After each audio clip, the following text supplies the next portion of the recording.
কিন্তু ৫,০০০ টাকা ঘোষণা করছিল। এই সুসংবাদে মোটামুটি সর্বশ্রেণীর লোকে আসছে। তো প্রথমে মঞ্চে আসছে মারুফ, ওই দেখা যায় তাল গাছ, ওই আমাদের গা, ওইখানেতে বাস করে কানা বগির চা। ও বগি তুই খাস কি, পান্তা বা চাস কি?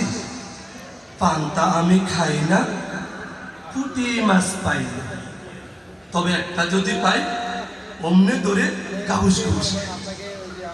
এই কবিতার অবস্থা দেখে আমাদের মসজিদের ইমাম সাহেব বলে, এমন জায়গায় চাকরি করি, মিলাদ টিলাদ নাই, এক্সট্রা ইনকাম নাই, যাকে কবিতা তো ছোটকালে আমিও শিখছি, এবার আমি একটা প্রতিযোগিতা অংশগ্রহণ করি।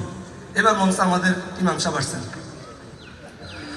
ওই দেখা যায় তাল গাছ, ওই আমাদের ওইখানে তো বাস করে রে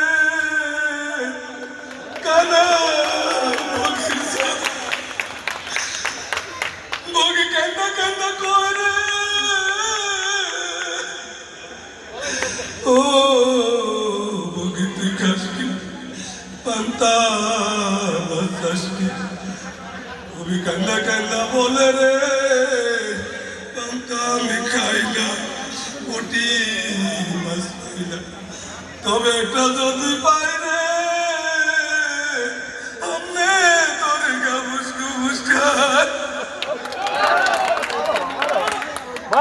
এই কবিতা শুনে আমাদের বিশ্ববিদ্যালয় থেকে শিল্পী হাসান গান করে যাচ্ছিলেন, কত দূরে বিশ্ববিদ্যালয় ফলাবেন, টাকা কম দিছে, এবার গাড়ি ভাড়াটা হয়ে যাবে ৫,০০০ টাকায়, আমি একটা কবিতা আবৃত্তি করে যাই।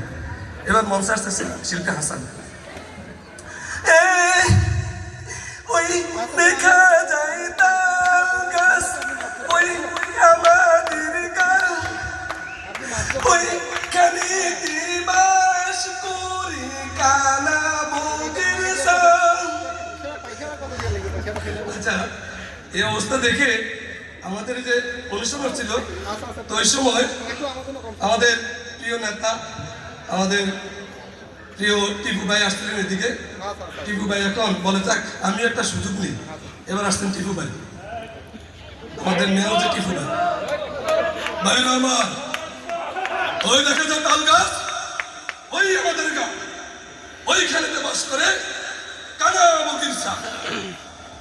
আমি বগিরকে একদিন জিজ্ঞাসা করলাম, ওই বগি তুই খাস কি, পান্তা মাছ চাস কি?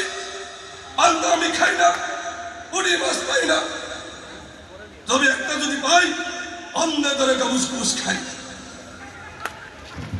এবার মঞ্চে আমাদের তৃতীয় লিঙ্গ মঞ্চে আসছে, এর সুযোগটা নেওয়ার জন্য মঞ্চে তৃতীয় লিঙ্গ আসছে। ওই দেখা যায় তাল গাছ, ওই আমাদের গাছ, ওইখানে বাস করে কানা বগির চা। যা আর বলবো না। এবার মঞ্চে আসছে শিল্পী কবি শামসুর রহমান সোহাগ। ওই দেখা যায় তাল গাছ, ওই আমাদের গা, ওইখানেতে বাস করে কানা বগির চা। ও বগি তুই খাস কি, পান্তা বা চাস কি? পান্তা আমি খাই না, পুঁটি মাছ পাই না, তবে একটা যদি পাই অমনে ধরে গাবুস গুবুস খাই। এখন আমি যাই, আল্লাহ।